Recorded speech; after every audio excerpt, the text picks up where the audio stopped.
ఉన్నదో ఆ జనాభాను లెక్కించి అన్ని రకాలుగా విద్య, ఉద్యోగ, ఉపాధి నిధుల కేటాయింపు నుంచి మొదలు పెడితే అన్ని విషయాలలో వాళ్ళకు ఒక సామాజిక న్యాయం చేయాలి అని బీసీ సంఘాలు డిమాండ్ చేయకంటే ముందే రాహుల్ గాంధీ గారే ఒక నాయకుడిగా నిర్ణయం తీసుకొని వారు చెప్పడం జరిగింది. తెలంగాణ రాష్ట్రంలో మిత్రుడు శ్రీహరి గారు ఇక్కడనే ఉన్నారు. వారి నియోజకవర్గంలో కర్ణాటక రాష్ట్రం నుంచి మహబూబ్ నగర్ జిల్లా మక్తల్ కృష్ణానదిని దాటుకుంటూ మొట్టమొదట వారు అక్కడ ఉదయించే సూర్యుడిలాగా తెలంగాణ రాష్ట్రంలోకి అడుగుపెట్టిన పాదయాత్రలు దాదాపుగా 24-25 రోజులు ఈ తెలంగాణ రాష్ట్రంలో పాదయాత్ర చేస్తూ నిజామాబాద్ జిల్లా జుక్కల్ నుంచి మహారాష్ట్రలోకి వారు ప్రవేశించడం జరిగింది. ఈ రాష్ట్రంలో పర్యటన చేసినంత కాలం రాహుల్ గాంధీ గారు స్పష్టంగా తెలంగాణ రాష్ట్రంలో కాంగ్రెస్ పార్టీని మీరు అధికారంలోకి తీసుకురండి, తప్పకుండా మా ప్రభుత్వం కులగణన చేసి తీరుతుంది, ఇది నా మాట అని చెప్పి రాహుల్ గాంధీ గారు మాట ఇచ్చింది ప్రజలకు. గాంధీ కుటుంబం మాట ఇస్తే ఏ త్యాగానికైనా సిద్ధమవుతుంది, కానీ మాట తప్పదు అని శ్రీమతి సోనియా గాంధీ గారు తెలంగాణ ప్రజలకు తెలంగాణ రాష్ట్రం ఇస్తా అని మాట ఇచ్చి రాజకీయంగా ఎన్నో ఒడిదుడుకులను ఎదుర్కొని తెలంగాణ రాష్ట్రాన్ని వారు ఇవ్వడం జరిగింది. ఆ సోనియా గాంధీ గారి కుమారుడు రాహుల్ గాంధీ గారు తెలంగాణ రాష్ట్రంలో మీరు మా ప్రభుత్వాన్ని ఏర్పాటు చేయండి, మీ కులగణన చేసే బాధ్యత కాంగ్రెస్ పార్టీ తీసుకుంటుందని వారు చెప్పారు. దాంతో తెలంగాణ రాష్ట్రంలో ఉన్న బలహీన వర్గాలు అందరూ కూడా ఒక అడుగు ముందుకేసి స్వతంత్రం వచ్చినప్పటి నుంచి ఈ రోజు వరకు నాయకులు వచ్చిండ్రు పోయినరు, కానీ మేము ఎంతమంది ఉన్నామో లెక్క తేల్చలేదు. ఈరోజు రాహుల్ గాంధీ గారు మాట ఇస్తున్నారు, మనం ఒక అవకాశం కాంగ్రెస్ పార్టీకి ఇచ్చి ఈరోజు మన లెక్కలు తేల్చుకుందామని చెప్పి ముందుకు వచ్చి కాంగ్రెస్ ప్రభుత్వాన్ని ఏర్పాటు చేశారు. మరి ఆ బాధ్యతతో ఆ ఆలోచనతో ఉన్న రాహుల్ గాంధీ గారు కాంగ్రెస్ పార్టీ శ్రీ మల్లికార్జున్ ఖర్గే గారు నన్ను తెలంగాణ రాష్ట్ర ముఖ్యమంత్రిగా వారు పార్టీ నిర్ణయం మేరకు శాసనసభ్యులు అందరు కలిసి నాకు ఒక అవకాశం ఇచ్చారు. నేను ఇప్పుడు ఈ సమావేశంలో పాల్గొన్న పెద్దలందరూ మంత్రులు, పిసిసి అధ్యక్షుడు, మాజీ పిసిసి అధ్యక్షులు, రాజ్యసభ సభ్యులు, అదేవిధంగా ఎంపీలు, ఎమ్మెల్సీలు, ఎమ్మెల్యేలు, కార్పొరేషన్ చైర్మన్లు, జిల్లా పార్టీ అధ్యక్షులు, ముఖ్యమైన మిత్రులందరూ ఈ సమావేశంలో ఉన్నారు. మన అధికారంలో రావడానికి అహర్నిశలు కృషి చేసిన వాళ్ళందరూ ఈ సమావేశంలో ఉన్నారు. ఈరోజు నేను మిమ్మల్ని అడుగుతున్నా, మన నాయకుడు రాహుల్ గాంధీ గారు మాట ఇచ్చిన తర్వాత ఆ మాటను ప్రజలు విశ్వసించి మనకు అధికారాన్ని కట్టబెట్టిన తర్వాత దీన్ని అమలు చేయడం నా బాధ్యతనా కాదా? కాబట్టి ఈరోజు మన నాయకుడు ఇచ్చిన మాటను తూచా తప్పకుండా అమలు చేయాలనే చిత్తశుద్ధితోని తెలంగాణ రాష్ట్ర ముఖ్యమంత్రిగా దేశంలో ఏ ముఖ్యమంత్రి, ఏ రాష్ట్ర ప్రభుత్వం ఈ నిర్ణయం చేయడానికి సాహసం చేయలే. దానివల్ల వచ్చే రాజకీయ పరిణామాలు కావచ్చు, లేకపోతే ఎదుర్కోవాల్సిన సమస్యల్ని చూసి భయపడి ఎవరు ముందుకు రాలే భారతదేశం మొత్తంలో. కానీ తెలంగాణ రాష్ట్ర ప్రభుత్వం రాహుల్ గాంధీ గారు ఇచ్చిన మాటను నిలబెట్టాలి అన్న ఆలోచనతోటి 100% ఈ విషయాన్ని పారదర్శకంగా ప్రజల్ని మమేకం చేసి ప్రభుత్వాన్ని పూర్తి స్థాయిలో ఇందులో ఈ కార్యాచరణలో ఈ కార్యక్రమంలో ప్రభుత్వాన్ని పూర్తి స్థాయిలో భాగస్వాములను చేసి ఈ కార్యక్రమాన్ని చేపట్టినము. చాలామంది ఇదేదో ఆశామాసి ఆనాడు సమగ్ర కుటుంబ సర్వే కేసీఆర్ గారు 12 గంటలలో చేసి ఇదే లెక్కలని కాకి లెక్కలు ఆయన చెప్పాడు. ఏ రోజు కూడా అధికారికంగా వారు క్యాబినెట్లో పెట్టడం కానీ శాసనసభకు వివరాలు ఇవ్వడం కానీ ప్రభుత్వం ఎక్కడ అధికారికంగా లెక్కలు చూపించలే. ఈ రాష్ట్రంలో ఉన్న జనాభానంతా లెక్క కట్టి ఒక కుటుంబం, ఒక వ్యక్తి ఆ వివరాలను దాచిపెట్టుకొని ఎన్నికలు వచ్చినప్పుడు ఆయనకు అవసరమైన విధంగా ఆ సమాచారాన్ని వినియోగించుకొని రాజకీయ ప్రయోజనం పొందేదే తప్ప 10 సంవత్సరాలలో ఆ సమాచారాన్ని పేదల కోసం వినియోగించలేదు. అందుకే కాంగ్రెస్ పార్టీ ప్రభుత్వం ఎప్పుడైతే ఈ కులగణన చేయాలి, ఈ వివరాలను సేకరించాలనుకున్నప్పుడు వివిధ రాష్ట్రాలలో ఈ దేశంలో ఎక్కడెక్కడ ఏ రాష్ట్రాలు ఇందులో ప్రయత్నం చేసినాయి, ఆ ప్రయత్నాలలో విజయం సాధించిన వాళ్ళు ఎవరు, వైఫల్యం చెందిన వాళ్ళు ఎవరు అని స్టడీ చేసి ఒక అధికారుల బృందాన్ని బీహార్, హర్యానా, కర్ణాటక, రాజస్థాన్ వివిధ రాష్ట్రాలకు తిప్పి అధికారుల బృందాన్ని సమాచారాన్ని సేకరించినము. అదేవిధంగా ఒక మంత్రివర్గ ఉపసంఘాన్ని వీటన్నిటిని పర్యవేక్షించడానికి ఉత్తమ్ కుమార్ రెడ్డి గారిని, దామోదర్ రాజనరసింహ గారిని, శ్రీధర్ బాబు గారిని, మిత్రుడు పొన్నం ప్రభాకర్ గారిని, సీతక్కను ఒక మంత్రివర్గ ఉపసంఘాన్ని వేసి, ఎందుకంటే దీనికి అధికారిక కార్యాచరణ ఒక అధికారిక గుర్తింపు ఉండాలని మంత్రివర్గ ఉపసంఘాన్ని వేసినాం. ఈ మంత్రివర్గ ఉపసంఘము అధికారిక బృందము వివిధ రాష్ట్రాలలో పర్యటించి సమాచారణ సేకరణ చేసి ఆ వివరాలన్నీ కూడా మంత్రివర్గానికి వాళ్ళు వివరిస్తే అక్కడి నుంచి వివిధ రాష్ట్రాలలో వచ్చిన సమస్యలను దృష్టిలో పెట్టుకొని ఇది ఏదో ఒక డిపార్ట్మెంట్ చేస్తే దీనికి చట్టంలో కోర్టులో ఇబ్బంది వస్తుంది అని చెప్పి ఇతర రాష్ట్రాల అనుభవాలను దృష్టిలో పెట్టుకొని ప్లానింగ్ డిపార్ట్మెంట్ చేయాలని చెప్పి ఒక నిర్ణయానికి వచ్చినాం. ఈరోజు ప్రభుత్వం మొత్తం సేకరించిన సమాచారాన్ని మంత్రివర్గ ఉపసంఘం ఇచ్చిన సూచనకు ప్రభుత్వం నిర్ణయం తీసుకొని దీని ఒక నోడల్ ఏజెన్సీ కింద ప్లానింగ్ డిపార్ట్మెంట్ కింద అన్ని శాఖలు వస్తాయి కాబట్టి planning department as a nodal agency కింద మనము ఈరోజు నియమించుకున్నాము. ప్లానింగ్ డిపార్ట్మెంట్ ఫైనాన్స్ మినిస్టర్ కింద వస్తుంది. అందుకే ఉప ముఖ్యమంత్రి బట్టి విక్రమార్క గారు ఆర్థిక మంత్రిగా ఉన్నారు. వారి కింద ఉన్న సందీప్ సుల్తానియా ప్లానింగ్ డిపార్ట్మెంట్ హెడ్గా అధికారిగా సీనియర్ ఐఏఎస్ ఆఫీసర్గా ఉన్నారు. ఈ బాధ్యతను ఉప ముఖ్యమంత్రి బట్టి విక్రమార్క గారికి ప్లానింగ్ డిపార్ట్మెంట్ సందీప్ సుల్తానియా గారికి అప్పగించడం జరిగింది. ఆ తర్వాత మనము ఈ రాష్ట్రాన్ని మొత్తం 94,863 విభాగాలుగా ఒక్కొక్క క్లస్టర్ 150 ఇండ్లు మొదటి 3 రోజులు ఇండ్ల వివరాలు సేకరించినాం.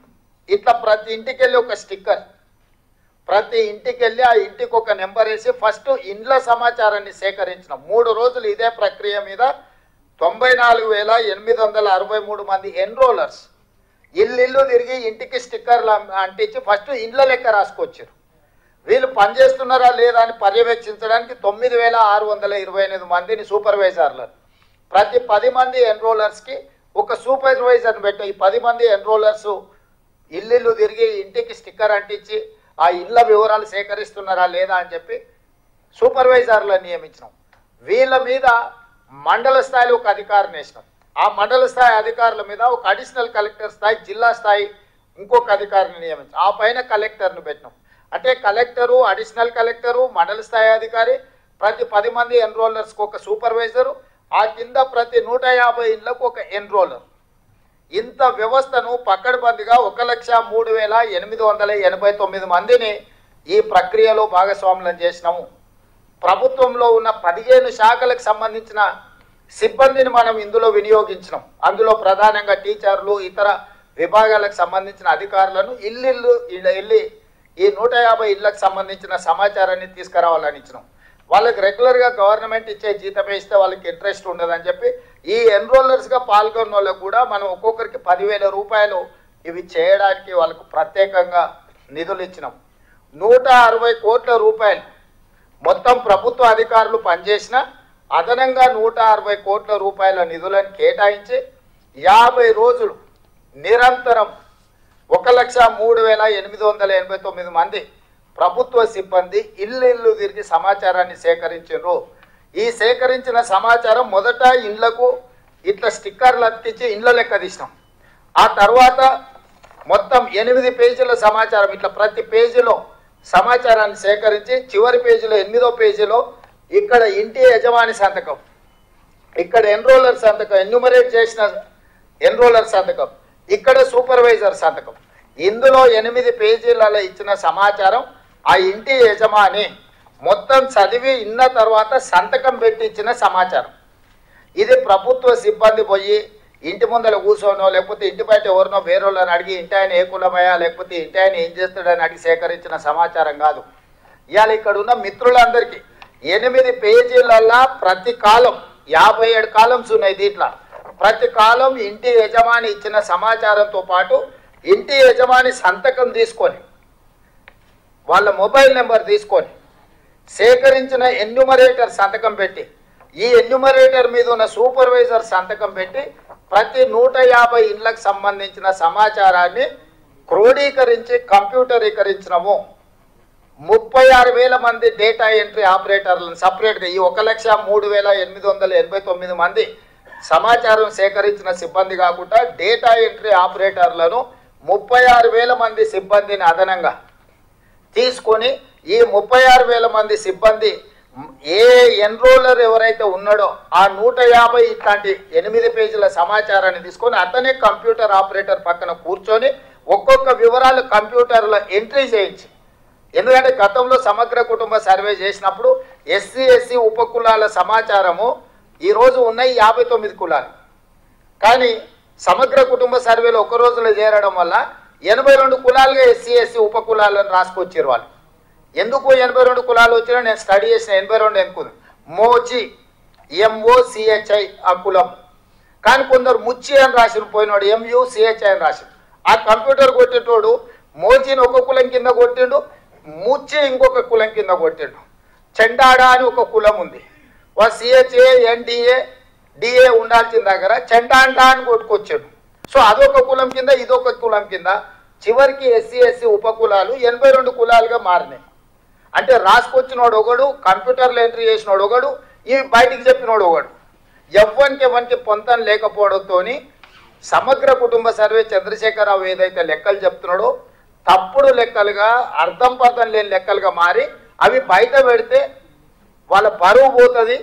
ప్రభుత్వం చేసిన ఆనాటి ప్రభుత్వం చేసిన మొత్తం వ్యవహారం అంతా ప్రజలకు అర్థమవుతుందని అది ఆయన్నే సిగ్గుతోని లోపల దాచిపెట్టుకొని ఎన్నికలు వచ్చినప్పుడు ఆయనకు వాడుకున్నాడు, అందుకే బయట పెట్టలే. సో అందుకోసమని మనం ఏం చేసినామంటే ఎవరైతే ఎన్రోలర్గా ఇల్లు తిరిగి సమాచారం సేకరించాడో అతనే వచ్చి కంప్యూటర్ ఆపరేటర్ పక్కన కూర్చొని కంప్యూటర్కి ఇందులో జిల్లా పేరు, మండలం పేరు, గ్రామ పంచాయతీ పేరు, ఆవాసం పేరు, అంటే హ్యాబిటేషన్ ఎక్కడ, వార్డు నెంబర్ ఎంత, ఇంటి నెంబర్ ఎంత, ఏ కోడు, ప్రతిదీ ఎవరైతే రాసుకొచ్చిండో అతనే కంప్యూటర్లో ఎంట్రీ చేసి మళ్ళీ ఈ 150 దేనికి దానికి బండలు కట్టించినాం. మనం ఎన్నికలలో ఓటర్ల బ్యాలెట్ ఎట్లయితే కౌంట్ చేసినాక బండిల్ కట్టి దాచి పెడతామో రేపు ఎవరైనా గిట్లనే ఏదో ఒకటి చెత్తబాగుడు ఇది తప్పు లెక్కలని అంటారని చెప్పి ప్రతి 94,863 మంది ఎన్రోలర్స్ 150 ఇళ్ళకి ఏదైతే లెక్కలు రాసుకొచ్చారో ప్రతి 150ను బెండలు కట్టి మనం ప్రభుత్వం వీటిని దాచిపెట్టింది. ఇవాళ ఏ బ్లాక్లో ఎక్కడ తప్పు జరిగిందో వాళ్ళని చెప్పమనుండ్రి, మనం ఆ బెండలు తీసి ఓపెన్ చేసి పోదాం ఆ ఊర్లో ఆ బ్లాక్లో పోయి మళ్ళీ క్రాస్ చెక్ చేయడానికే మనకు రెడీగా ఉంది. కంప్యూటర్ల సమాచారమే కాదు రాసుకొచ్చిన సమాచారం కూడా ఈరోజు మన దగ్గర స్పష్టంగా నిక్షిప్తం చేసి పెట్టినము. రేపు ఎవరైనా మన ప్రాసెస్ను మన విధానాన్ని తప్పుపట్టి ఈ బీఆర్ఎస్ వాళ్ళు బీజేపీ వాళ్ళు ఎవరితోనో కోర్టులో కేసు వేయించి ఈ ప్రాసెస్నే తప్పుపట్టి మొత్తం ఈ తీసుకున్న ప్రక్రియనే మొత్తం నిర్వీర్యం చేయాలని ప్రయత్నం చేస్తారు. కాబట్టి ఎలాంటి అవకాశం ఇవ్వకుండా మెటిక్యులస్గా ఈరోజు ఇట్లా సమాచారాన్ని సేకరించి డేటా ఎంట్రీ చేసి ఇది చేసినాం. ఇందులో మనకు వచ్చిన సమాచారం ఏంది, మొత్తము మనకు 3,54,74,554 మంది ఇందులో సమాచారంలో పాల్గొన్నారు. ఇది మనం రాసుకొచ్చింది కాదు, ఈ కుటుంబాలందరూ బయటికి వచ్చి ఇంత జనాభా మనతోని వాళ్ళు నమోదు చేయించుకున్న జనాభా. ఇప్పుడు జనాభా 4 కోట్లు ఉంది, లేకపోతే జనాభా మాది తగ్గింది, లేకపోతే మాది ఇంకో కొందరిది అక్కడ జరిగింది ఇక్కడ జరిగింది ఏదైతే అంటురో ఇది సెల్ఫ్ డిక్లేర్డ్ డేటా. ఇది ప్రభుత్వం ఇష్టంగా కూర్చొని ప్రభుత్వ కార్యాలయంలో కూర్చొని రాసింది కాదు. ఇల్లు తిరిగి ఇంటి వాళ్ళని అడిగి ఇంటి వాళ్ళు ఇచ్చిన సమాచారం మీద అప్లికేషన్ మీద వాళ్ళు సంతకం పెట్టుకొచ్చి ఇచ్చినాం. ఇప్పటి వరకు ప్రభుత్వంలో నమోదు చేయించుకున్న వాళ్ళు 3,54,77,554 మంది ఈ రోజు మన దగ్గర నమోదు చేయించుకున్నారు. ఈ కుటుంబాలు ఎన్ని అయ్యాయంటే టోటల్గా దాదాపుగా ఈ కుటుంబాలన్నిటిని కూడా 1,12,00,000 పైగా కుటుంబాలు ఇందులో పాల్గొన్నాయి. ఈ మిగతా వాళ్ళు ఏదైతే 3 లక్షల పైచిలకు కుటుంబాలు పాల్గొనలేదో ఒక అంచనా 16 లక్షల పైగా జనాభా 3,56,000 కుటుంబాలు మనకి ఇందులో మన ఇండ్లు గుర్తించిన వాళ్ళు, మన ఇంటికి స్టిక్కర్ అంటించిన వాళ్ళు నమోదు చేయించుకోలేదని ఒక అంచనాకు వచ్చినాము. ఈరోజు ఈ మొత్తం ప్రక్రియనే తప్పు పడుతున్నారు. నేను ఇక్కడ ఉన్న మా బీసీ సోదరులు నేను అడిగేది ఒకటే, ఈరోజు ఈ ప్రక్రియను తప్పు పట్టడం ద్వారా మొత్తం ఈ వ్యవస్థని కుప్పకూల్చాలని ఒక కుట్ర జరుగుతుంది. మనోళ్ళు కూడా తెలిసి తెలియక ఏదైనా చిన్నది పెద్ద తప్పు చేస్తే మేము సరిదిద్దుకుంటామనో, లేకపోతే అవునా అట్లా జరిగిందా అని మన దాంట్లో ఉన్నోళ్ళే వాళ్ళ అతి తెలివితేటలు ప్రదర్శించి, లేకపోతే వాళ్ళ గుర్తింపు కోసం ఈ లెక్కలు తప్పనో, దీన్ని అట్లా చేయండి అనో, దీన్ని ఇట్లా చేయండి అనో ఇట్లా మాట్లాడడం ద్వారా 1931లో బ్రిటిషర్స్ తర్వాత మండల్ కమిషన్ కూడా వాళ్ళు ఇచ్చిన నివేదిక, బ్రిటిషర్స్ ఇచ్చిన లెక్క మీదనే బేస్ అయి మండల్ కమిషన్ ఆ రోజు నివేదిక ఇచ్చింది. స్వతంత్రం వచ్చినప్పటి నుంచి ఈ రోజు వరకు ఎవ్వరు, ఏ రాష్ట్రము, ఏ ముఖ్యమంత్రి, ఏ ప్రధానమంత్రి, ఎంత పెద్ద నాయకుడున్నా, ఎంత గొప్ప నాయకుడున్నా ఈ ప్రయత్నమే చేయలేదు. ప్రయత్నం ప్రారంభిస్తే ఆగిపోయింది. 2011లో మన్మోహన్ సింగ్ గారు ఉన్నప్పుడు సోనియా గాంధీ గారు ఆదేశాలు ఇచ్చారు, డేటా కలెక్ట్ చేసిండ్రు, కానీ దాన్ని టేబుల్ చేయనీయలే. ఇప్పుడు మోడీ గారు నేను బీసీని అంటాడు, 12 ఏళ్ళు ఆయన ప్రధానమంత్రి. ఆనాడు కాంగ్రెస్ పార్టీ ఇచ్చిన నివేదికను బయట పెట్టమని ధైర్యం ఉంటే, బీసీల పట్ల ప్రేమ ఉంటే బండి సంజయ్ గారిని ఈరోజు ఆ నివేదికను బయట పెట్టించమని మనం సేకరించిన 2011 ఒక ప్రయత్నం చేసింది కాంగ్రెస్ పార్టీ. ఆ వివరాలు ఉన్నాయి కేంద్ర ప్రభుత్వం దగ్గర. Ask them to table that details చెయ్యరు. ఎందుకు అని అంటే ఒక్కసారి లెక్క తెలిస్తే లెక్క ప్రకారం వాటా అడుగుతారు, కోటా అడుగుతారు. ఒక్కసారి అడగడం మొదలు పెడితే ఇయ్యాలి కాకపోతే రేపైనా అది అమలు జరుగుతుంది. ఓవర్ నైట్ ఒకటే రోజు జరగకపోవచ్చు. స్వతంత్రం అడగంగానే వచ్చిందా? కొట్లాడంగా వచ్చింది. తెలంగాణ రాష్ట్రం ఒకటేసారి వచ్చిందా? ఎన్నో సంవత్సరాలు కొట్లాడితే తెలంగాణ రాష్ట్రం వచ్చింది. ఇవాళ ఈ బీసీ లెక్కలు కూడా ఓవర్ నైట్ రాలే. కొన్ని ఏళ్ళ నుంచి కొట్లాడుతున్నారు సంఘాలు, నాయకులు, వీళ్ళు కొన్ని దశాబ్దాల నుంచి అడుగుతూనే ఉన్నారు. యూనివర్సిటీలలో బీసీ రిజర్వేషన్లు లేకపోతే ఆనాడు తీసేస్తే హనుమంతరావు గారు పోయి సోనియా గాంధీ గారిని మాట్లాడి అమెండ్మెంట్ తీసుకొచ్చి యూనివర్సిటీల రిజర్వేషన్లు ఇచ్చారు. శివశంకర్ గారు ఉన్నప్పుడు ఈ యొక్క జాతుల కోసం ఇందిరాగాంధీ గారి కాడి నుంచి కేంద్ర ప్రభుత్వం మీద ఒత్తిడి తీసుకొచ్చి ఎన్నో ప్రయోజనకరమైన అంశాలను పొందుపరిచారు. ఏది కూడా ఒక్కరోజు రాత్రి ఊరికే రాదు. కొట్లాడి సాధించుకునేవి మిగిలినాయి. ఇవాళ ఎన్నో ఏళ్ళ నుంచి కొట్లాడుతున్నది, ఎంతో దీర్ఘకాలికంగా వాయిదా పడుతున్న ఒక డిమాండ్ను ఈరోజు మనం సక్సెస్ఫుల్గా దీన్ని ముందుకు తీసుకెళ్తున్నాము. దాంతో ఇందులో పాల్గొనని వాళ్ళు, ఇదంటే ఇష్టం లేని వాళ్ళు, ప్రధానంగా రాజకీయాలలో బీఆర్ఎస్, బీజేపీ. ఈరోజు కాంగ్రెస్ పార్టీ ఒక రాష్ట్రంలో చేపట్టిన ఈ ప్రక్రియ 100% న్యాయపరంగా, చట్టపరంగా, అధికారికంగా ఈ నివేదికని ఈరోజు మనం తయారు చేసినాము. ఒక్కసారి అఫీషియల్గా ఈ రాష్ట్ర ప్రభుత్వం చేసిన నివేదిక కోర్టు ముందల నిలబడ్డది అని అంటే ప్రతి రాష్ట్రంలో ఈ డిమాండ్ వస్తుంది, ప్రతి రాష్ట్రంలో చేయాల్సిన పరిస్థితి వస్తుంది. అన్ని రాష్ట్రాలలో ఈ డిమాండ్ చేస్తే దేశం మొత్తంలో అమలు చేయాల్సి వస్తుంది. దేశం మొత్తంలో ఎప్పుడైతే అమలు చేస్తారో బీజేపీ పార్టీలో ఆధిపత్యం వహిస్తున్న 1-2 సామాజిక వర్గాలకు ఇది తీవ్ర విఘాతం కలుగుతుంది. తెర వెనకాల ఉండి కానీ, తెర ముందలుండి కానీ బీజేపీలో ఉన్న 1-2 పెద్ద అధికారాన్ని చెలాయించే సామాజిక వర్గాలకు ఇది గుదిబండగా మారుతుంది. అందుకే బీజేపీ కాంగ్రెస్ చేసిన ప్రక్రియను తప్పుపట్టి ఏ లెక్క లేకుండా చేయాలని చూస్తున్నారు. నేను ఇప్పుడు మిమ్మల్ని అడుగుతున్న మిత్రులారా, ఇంత కష్టపడి స్వయంగా ప్రజలు డిక్లేర్ చేసిన సంతకం పెట్టి సెల్ఫ్ డిక్లేర్డ్ డేటా ఈరోజు 3,54,77,554 మంది ఇందులోకి వచ్చిండ్రు. దీని ప్రకారం 96.9% సర్వే జరిగింది. ఇంకా 3.1% సర్వే పరిధిలోకి రాలేదు. వాళ్ళందరినీ కూడా సర్వే చేస్తామని 2వ విడత కూడా మనం అవకాశం ఇచ్చిన 16 నుంచి 28 తారీఖు వరకు. గతంలో మనం ఇల్లు తిరిగినాం. ఇవాళ అపార్ట్మెంట్స్ ఉంటాయి సిటీలో, కొన్ని ప్రాంతాలలో మనకు అర్థం కూడా కాదు. అందుకే మనం ఆన్లైన్ పెట్టినాం, అదేవిధంగా టోల్ ఫ్రీ నెంబర్ పెట్టినాం, గవర్నమెంట్ ఆఫీసులలో మనము కౌంటర్స్ ఓపెన్ చేసినాం. అయ్యా మీరు ఎవరున్నా మీరు సమాచారాన్ని ఇవ్వదలుచుకుంటే టోల్ ఫ్రీ నెంబర్ చెప్తే మా అధికారి మీ ఇంటికి వచ్చి లెక్కలు రాసుకొస్తాడని చెప్పినాం. ఒకవేళ అట్లా కాదు, మీరు చదువుకున్న వాళ్ళు, సాఫ్ట్వేర్ ఇంజనీర్లు, డాక్టర్లు, లాయర్లు అయితే ఆన్లైన్లో మీరు ఎన్రోల్ చేయించండి, ఆన్లైన్ అవైలబిలిటీ ఇచ్చినాం. అదేవిధంగా మీరు పోతా గవర్నమెంట్ ఆఫీస్కి వచ్చి కూర్చొని మీరు నమోదు చేయించుకోవడం అంటే గవర్నమెంట్ ఆఫీస్లో కూడా పెట్టినాం. ఇంతకంటే పారదర్శకంగా ఈ రాష్ట్రంలో, ఈ దేశంలో ఎక్కడైనా జరిగిందా?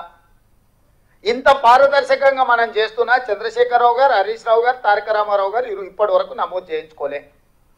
ఎందుకు వీళ్ళు నమోదు చేయించుకుంటలేరు? ఏంది కారణం? వాళ్ళందరూ నమోదు చేయించుకుంటే మీ లెక్క తెలుస్తుంది, వాళ్ళ లెక్క తెలుస్తుంది.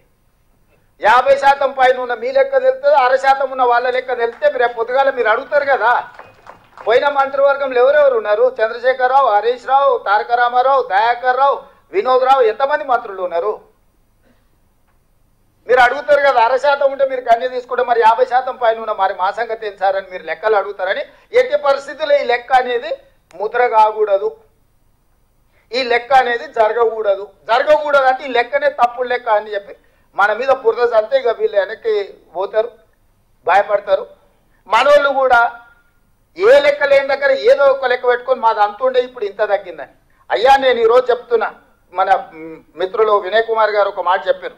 వీలైతే గతంలో లెక్కలు ఏవైతున్నాయో అఫీషియల్గా మీరు ఒకసారి లిస్ట్ చేయాలి. గతంలో చంద్రశేఖరరావు ఇచ్చిన లెక్క ప్రకారం 51% బీసీలు, 21 మీరు నోట్ చేసుకోండి అందరు, 51% బీసీలు చంద్రశేఖరరావు ఇచ్చిన లెక్క, 21% ఓసీలు, 18% ఎస్సీలు, 10% ఎస్టీలు, 51, 21, 72, 18 ఎస్సీలు, 90, 10 ఎస్టీలు, 100%. 4 కేటగిరీల కింద చంద్రశేఖరరావు గారు ఇచ్చిన లెక్క. చంద్రశేఖరరావు గారు ఇచ్చిన లెక్క ప్రకారం వాళ్ళు హిందూ ప్రాక్టీసింగ్ బీసీలా, ముస్లిం ప్రాక్టీసింగ్ బీసీలా ఎవరనేది పక్కన పెడితే ఆయన ఇచ్చిన మొత్తం లెక్క 51%. ఇవాళ మనం ఇచ్చిన లెక్క నేను చెప్పదలుచుకున్నా. ఏది? 3,57,554 మందిలా ఎస్సీలు 17.43%, ఎస్టీలు 10.45%, బీసీ హిందూ ప్రాక్టీసింగ్ వాళ్ళు అంటే 46.25%, అదేవిధంగా బీసీ ముస్లిం ప్రాక్టీసింగ్ వాళ్ళు 10.08%. ఈ రెండు కలిపితే మనకు 56.33%. నేను ఇప్పుడు మా మిత్రులను అడుగుతున్నా, 51% ఎక్కువనా 56.33% ఎక్కువనా? మిత్రులారు మీరు చెప్పండి, బీసీల లెక్క తగ్గిందా పెరిగిందా? మరి 5-6% దాదాపుగా పెరిగితే ఈరోజు ఎవడో వస్తాడు బీసీల లెక్కలు తగ్గించాడు రేవంత్ రెడ్డి, బీసీల లెక్కలు తగ్గించిండు అంటాడు. చంద్రశేఖరరావు 21% ఓసీలు ఇచ్చాడు. నేను ఇచ్చిన లెక్కల్లో 15.79 ఓసీల లెక్క. ఓసీలు చంద్రశేఖరరావు 21% ఇస్తే రేవంత్ రెడ్డి 15.79% ఇచ్చాడు. ఓసీల లెక్క తగ్గిందా పెరిగిందా? మరి ఓసీల లెక్క తగ్గింది, సేమ్ అది బీసీలలో పెరిగింది. ఇవాళ 5 కేటగిరీల కింద నేను ఇచ్చిన SC, ST, BC, minority, OC. KCR 4 కేటగిరీలు ఇచ్చి 4 కేటగిరీలలో బీసీ, ఓసీ, ఎస్సీ, ఎస్టీ 51% బీసీలు ఇచ్చిండు, 21% ఓసీలు ఇచ్చిండు, 18% ఎస్సీలు ఇచ్చిండు, 10% ఎస్టీలు ఇచ్చిండు. 4 కేటగిరీల కింద చంద్రశేఖరరావు లెక్కలు ఇచ్చిండు. ఇందులో మైనారిటీ కేటగిరీ ఎక్కడుందో మీరు చెప్పండి. ఇవాళ మనం ఇచ్చింది 5 కేటగిరీలు ఇచ్చినాం. 5 కేటగిరీలలో BC, OC, SC, ST, minority. మైనారిటీస్లలో ముస్లిం, హిందూ ప్రాక్టీసింగ్ వాళ్ళు ఉన్నారు, ముస్లిం ప్రాక్టీసింగ్ వాళ్ళు ఉన్నారు, ముస్లింలలో బీసీ ప్రాక్టీసింగ్ వాళ్ళు కూడా ఉన్నారు. ఇవాళ తుర్క చాకలి అని ఉన్నారు, తుర్క మంగలి అని ఉన్నారు, దూదేకుల అని ఉన్నారు. వీళ్ళందరూ ఏంటి? ముస్లింలలో కూడా కటింగ్ చేసేటోళ్ళు ఉన్నారు, ముస్లింలలో కూడా బట్టలు ఉతికేటోళ్ళు ఉన్నారు, ముస్లింలలో కూడా దూదేకుల వాళ్ళు ఉన్నారు. నరేంద్ర మోడీ గారు, ఇది ఒక్కసారి నరేంద్ర మోడీ గారు గతంలో ఆయన చెప్పింది చూపిస్తా. గుజరాత్ నేను ముఖ్యమంత్రి ఉన్నప్పుడు 70 ముస్లిం కులాలను నేను బీసీలలో చేర్చిన, బీసీలకు కూడా ఇచ్చిన, నేను ప్రచారం చేసుకోలేదని 2022లో నరేంద్ర మోడీ గారు गुजरात में मुस्लिम संप्रदाय मैं समझता हूँ कि 70 जातियां ऐसी हैं जो ओबीसी हैं, और मेरे गुजरात में जब मैं था उनको ओबीसी की कैटेगरी में बेनिफिट मिलता था, लेकिन कभी मैं मीडिया में नहीं देखा. मालोक सार विनिपिस्तेनांడి. बैकवर्ड नहीं, अब जैसे मेरे यहाँ गुजरात में मुस्लिम संप्रदाय में मैं समझता हूँ कि 70 जातियां ऐसी हैं जो ओबीसी हैं, और मेरे गुजरात में जब मैं था उनको ओबीसी की कैटेगरी में बेनिफिट मिलता था, लेकिन कभी मैं मीडिया में नहीं देखा। ఏమన్నాడు మనందరికీ హిందీ వచ్చు. నేను నా గుజరాత్లో 70 జాతులు ముస్లింలు ఓబీసీలలో ఉన్నారు, నేను చేసిన వాళ్లకు. కాకపోతే నేను ఎప్పుడు మీడియాలో చెప్పుకోలేదని ఈ దేశ ప్రధానమంత్రి నరేంద్ర మోడీ గారు 2022లో అఫీషియల్ ఇంటర్వ్యూలో చెప్పిన ప్రధానమంత్రిగా. మరి ఇప్పుడు బండి సంజయ్ గారు రేవంత్ రెడ్డి తీసుకొచ్చి బీసీలను మన ముస్లింలను తీసుకొచ్చి బీసీలో కలిపి అంటాడు. డాక్టర్ బాబాసాహెబ్ అంబేద్కర్ గారు ఇచ్చిన రాజ్యాంగంలో దూదేకులోలు బీసీ బి గ్రూప్లు ఉన్నారు. ఎస్సీలు క్రిస్టియన్గా కన్వర్ట్ అయితే బీసీ సి గ్రూప్లు ఉన్నారు. ఎస్సీలు కూడా మన వినయ్ గారికి తెలవాలి. ఎస్సీస్ ఎవరైనా క్రిస్టియన్ కన్వర్షన్ జరిగితే వాళ్ళు తీసుకొచ్చి ఎస్సీలను కూడా బీసీ సి గ్రూప్లో యాడ్ చేసిండ్రు కన్వర్షన్ జరిగిన వాళ్ళను. సో ఇవాళ ఇవన్నీ ఎందుకు వాళ్ళు మాట్లాడుతున్నారు అని అంటే సింపుల్, ఈ లెక్క తేలిందని అంటే ఆ తర్వాత మా సంగతి ఏంటి చెప్పండి అని మీరు అడుగుతారు. మీరు అడగొద్దంటే ఈ లెక్కలు తేలొద్దు. నేను మిమ్మల్ని అడుగుతున్నా ఏం ప్రాసెస్. నేను చంద్రశేఖరరావుని అడిగినా, కిషన్ రెడ్డిని అడిగినా, బండి సంజయ్ని అడిగినా, లేకపోతే ఇతర నాయకులను అడుగుతున్నా, అయ్యా మేము ఒక ప్రక్రియ ద్వారా ఈ కులగణన మేము చేపట్టినము, ప్రతి మనిషి లెక్కలు వివరాలు సేకరించి వాళ్ళతో సంతకం తీసుకొని ప్రభుత్వం ఒక అఫీషియల్ డాక్యుమెంట్ ఇచ్చినాము. తప్పుడు లెక్క అని తప్పుడు మాటలు మాట్లాడకుండా ఎట్లా తప్పు లెక్క చెప్పురి. ఏ బ్లాక్లో ఏ ఇంట్లో ఏ కులాన్ని నేను తప్పు రాసుకొచ్చినా 100% పారదర్శకంగా పక్కా లెక్క చేసిన ఇవాళ. ఎందుకంటే ఈ దేశానికే తెలంగాణ రోల్ మోడల్గా నిలబడబోతుంది. ఇవాళ ఇన్నేళ్ళైనా మండల్ కమిషన్ని ఆయన ఎప్పుడో బీహార్కు ముఖ్యమంత్రి ఉండే ఆనాడు 79లో మండల్ కమిషన్ ఇచ్చి ఈ రోజుకి ఆయన పేరు మండల్ కమిషన్ అంటే ఒక వ్యక్తి పేరు. ఎందుకు ఈ రోజు వరకు మీరు మనందరం ఎవ్వరూ మాట్లాడినా మండల్ కమిషన్ మండల్ పేరు తీసుకుంటున్నాం అంటే చరిత్రలో నిలిచిపోయే ఒక గొప్ప చారిత్రాత్మక సాహసోపేతమైన నిర్ణయము. ఈరోజు రాహుల్ గాంధీ ఆదేశాల మేరకు మీరందరూ ఎన్నిక చేసి మీరందరూ అవకాశం ఇచ్చారు తెలంగాణ రాష్ట్రానికి నేను ముఖ్యమంత్రి అయినా. తెలంగాణ రాష్ట్రానికి ముఖ్యమంత్రి అవడం అనేది ఆషామాషి విషయం కాదు. నా జీవితంలో ఈ లెక్క చేస్తే రేపు భారతదేశంలో ఎవరైనా ఆనాడు తెలంగాణ రాష్ట్రంలో రేవంత్ రెడ్డి ముఖ్యమంత్రిగా ఉన్నప్పుడు బలైన వర్గాల లెక్క పక్కా తెలిసిండు. అది నరేంద్ర మోడీ రాహుల్ గాంధీ గారా లేకపోతే నేను ఇంకోరా చెప్పట్లేదు. ఎవరైనా ఈ దేశంలో ఒక నివేదిక గురించి చర్చించాలంటే తెలంగాణ రాష్ట్రం గురించి రేవంత్ రెడ్డి గురించి మాట్లాడాల్సిందే. ఇది చరిత్రలో నిలిచిపోయే చారిత్రాత్మకమైన సందర్భము. చరిత్రలో ఒక గొప్ప అవకాశాన్ని జారవిడ్చుకుంటే అంతకంటే రాజకీయ అజ్ఞానం కానీ లేకపోతే దురుద్దేశం కానీ ఇంకోటి ఉండదు. నేను రాజకీయ అజ్ఞానంతో లేను. నేను నాయకుడు ఇచ్చిన ఆదేశాలను అమలు చేసే ఒక కార్యకర్త, క్రమశిక్షణ కలిగిన కార్యకర్తగా నా నాయకుడు ఇచ్చిన ఆదేశాలను నా నాయకుడు తెలంగాణ ప్రజలకు ఒక మాట ఇచ్చిండు. మా ప్రభుత్వం తీసుకురండి, మీరు మీ లెక్క కట్టి పక్కాగా మీకు అప్పచెప్తామని మా నాయకుడు చెప్పిండు. సంవత్సరం తిరిగే లోపల ఆ మాట నిలబెట్టాలని ఈరోజు ఇంత గొప్ప కార్యక్రమాన్ని నేను తీసుకొని ముందరికి వచ్చిన. నాకు తెలుసు నాకు ఎన్నో ఒత్తిళ్ళు ఉన్నాయి. మీకు కనిపించకపోవచ్చు, కనిపించకుండా నా మీద జరుగుతున్న ఒత్తిడి ఇది ఎట్లో గట్ల వాయిదా పెట్టు అని లేకపోతే ఈ లెక్కలు బయట పెడితే రాబోయే రాజకీయ పరమైన ఇబ్బందులు వీటన్నిటిని ఎంతో మంది వచ్చి నాకు చెప్పినా కూడా నేను ఒకటే మాట చెప్పిన, అయ్యా ఇది చరిత్రలో నిలిచిపోయే ఒక గొప్ప అవకాశము. ప్లస్ మా నాయకుడు రాహుల్ గాంధీ గారు ఈ దేశానికి ఈ రాష్ట్రానికి ఇచ్చిన మాట, నాయకుడు ఆదేశాలను పాటించడమే నా ధర్మము. ఈ వేదిక మీద ఇంతమంది సీనియర్ నాయకులు ఉన్నారు, నాకంటే చాలామంది. హనుమంత్ అన్న మేము పుట్టినప్పటి నుంచే రాజకీయాలలో ఉన్నాడు. చాలామంది ఇప్పుడు జానారెడ్డి గారు లాంటి వాళ్ళు 40-50 ఏళ్ళ నుంచి ఉన్నారు. వీళ్ళందరికీ రాని అవకాశం నేను ముఖ్యమంత్రి అయినా.